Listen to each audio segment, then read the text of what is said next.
Le echaron crema a los tacos con sus anotaciones porque hasta le pusieron adorno. ¿Cómo no está la grafóloga Galver? Ajá, Y para les que diría le diga. qué significa todo su adorno en tu letra. Pero Elena Violeta está con nosotros y nos va a platicar de Controla el deseo por consumir.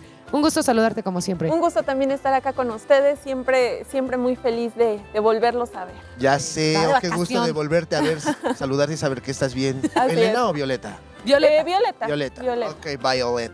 Vaya. Oye, vamos a hablar de cómo controlar ese deseo por consumir. Nos vamos a enfocar un poco más a lo que son las adicciones como tal, ¿no? Así Las es. drogas, el cigarro, el alcohol, que no nos llevan a nada bueno. Pero ¿cómo tenemos que hacerle? Para una persona que ya es codependiente, Sí, claro. ¿cómo tienes que decir, ya no? Sí. ¿Sabes? Este deseo por consumir se llama craving.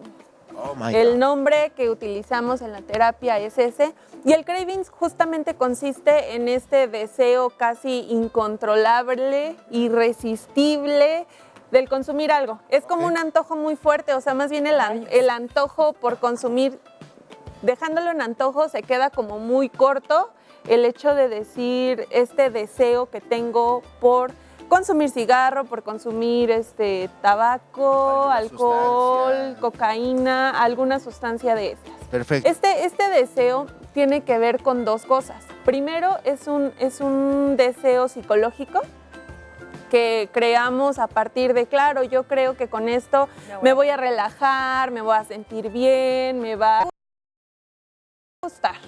Y hay otro deseo que se combina con que tiene que ver con el deseo biológico.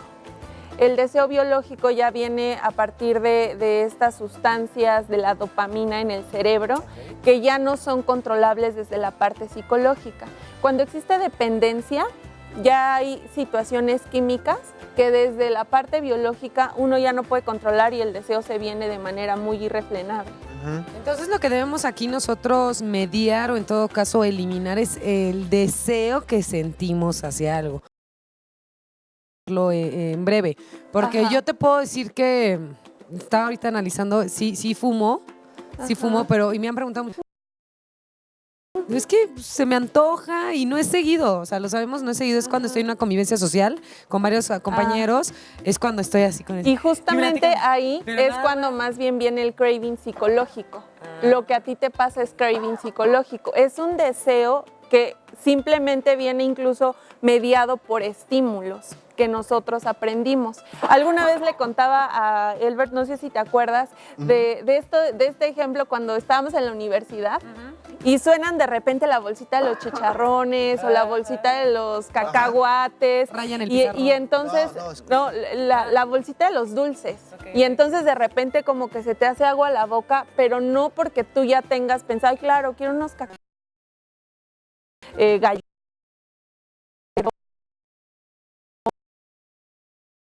sino porque el estímulo de escuchar eso te genera este deseo. Exactamente. Entonces, tú tienes seguramente esta asociación entre fiesta, tabaco.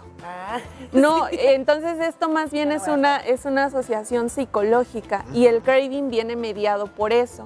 Eso es lo que desde la psicología nosotros atendemos, deshacer la asociación y que sea más sencillo para ti lidiar con ese craving psicológico.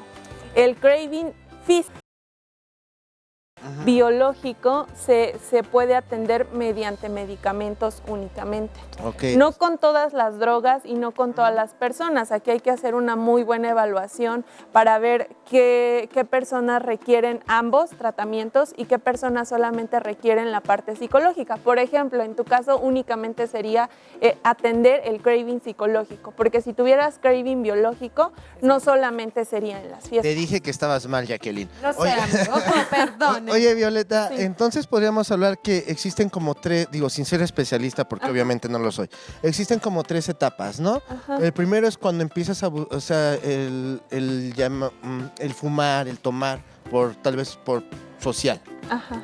Pero después llegas a la segunda etapa, que podríamos decir la de que pues yo veo y tengo ganas, asocio tal. Ajá. Y la tercera es ya donde el medicamento, la biológica. ¿Podrían ser esas tres etapas? Sí, y justamente ¿Cómo le podríamos hacemos para no llegar a la... Pues, Podríamos justamente identificarlo, como bien lo dices, en 3 etapas. Consumo de bajo riesgo, consumo moderado y consumo abusivo. El consumo de bajo riesgo, bueno, pues tendríamos que empezarlo a notar a partir de la cantidad, incluso de lo que estoy sintiendo yo desde este deseo. Si ya estoy notando que el deseo va siendo muy incontrolable en tabaco, en alcohol, bueno, pues yo tendré que empezar a atenderlo, porque en estas etapas es un poco más sencillo que nosotros podamos lidiar con el hecho de decir, ¿sabes qué? Mejor no. Y para poder detener, hacer varias cosas. Uno, podemos empezar a usar técnicas de distracción, técnicas de relajación, técnicas de concentración en otras cosas, o podemos ayudarnos a través como de las autoinstrucciones, es decir, generar pensamientos que nos ayuden a enfrentar de manera más eficaz este tipo de situaciones.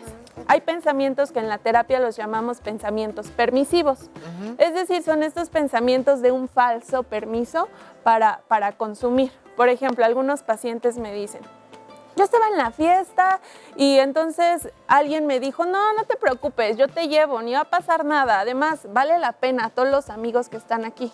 Y ella pensó, claro, me van a llevar, claro, mañana no trabajo, claro, sí es cierto, ni va a ser tanto. Este tipo de ideas son pensamientos permisivos, que al final del día, al final de la fiesta, ni la llevaron a su casa, terminó súper... Decía, bienvenido al puerto de Acapulco, ¿no? Claro, fue todo un show. Entonces estos pensamientos son falsos permisos. Si ella hubiera primero, o esta paciente que les cuento, pues entendido que ni la van a llevar, ni van a moderar el consumo, ¿no? No tomas, o sea, ¿no? más bien... El control precisamente que tú tienes a tus deseos. Sí, ¿no? claro. El salir, el tomar, el beber, el fumar. Es como ese control que debes de tener previo a hacerlo. Sí, claro. E incluso hay cierto craving que ya cuando hay dependencia mayor, incluso hay investigaciones en donde se compara la resonancia magnética en el cerebro. Se ponen de colorcitos las sustancias de la dopamina, es decir, era placer.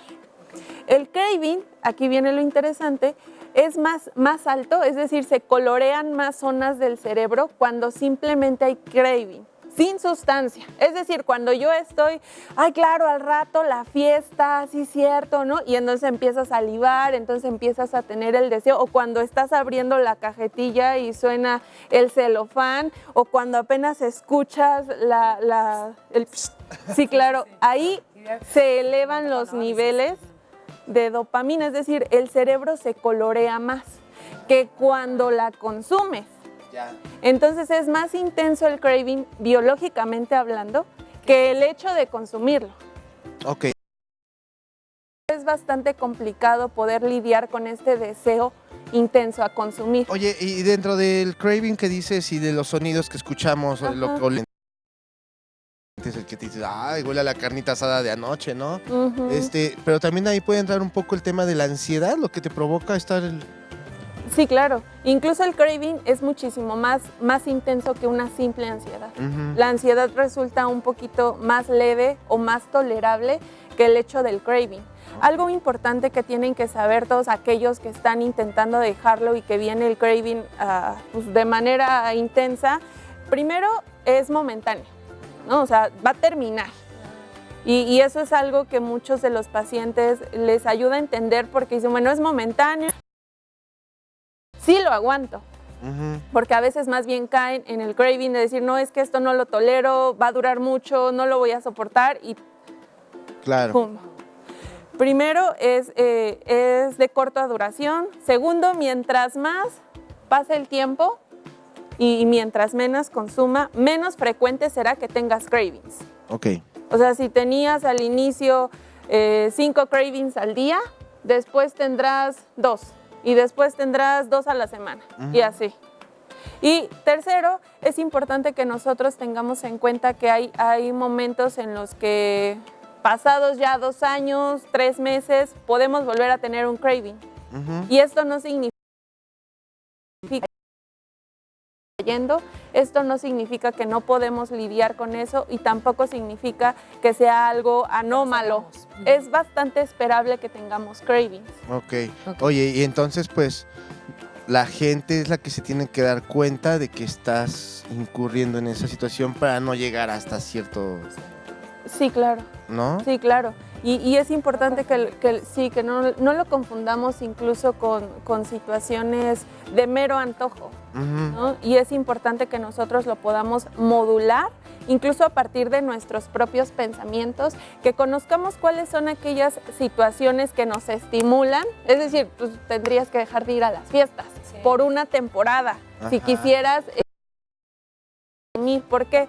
Porque si yo voy a la fiesta, si yo voy a la reunión de los amigos, si yo escucho estos sonidos que ya sé que me causan craving, será más complicado que yo pueda empezar a dejar de consumir, sobre todo si tengo dependencia. Ok.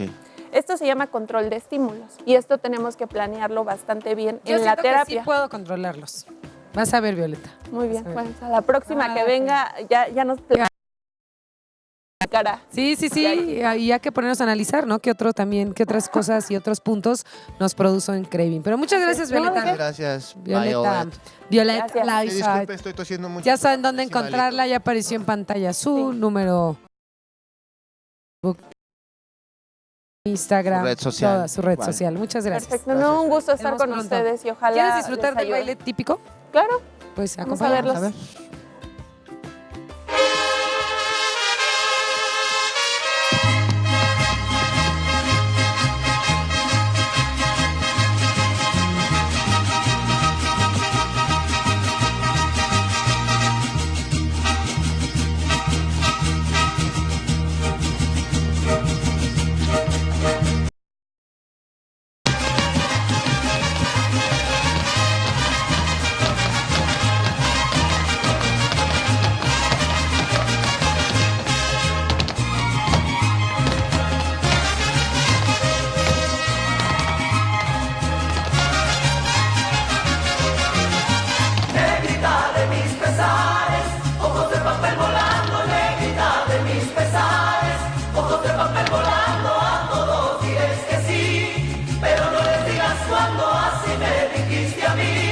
Por eso vivo apenas.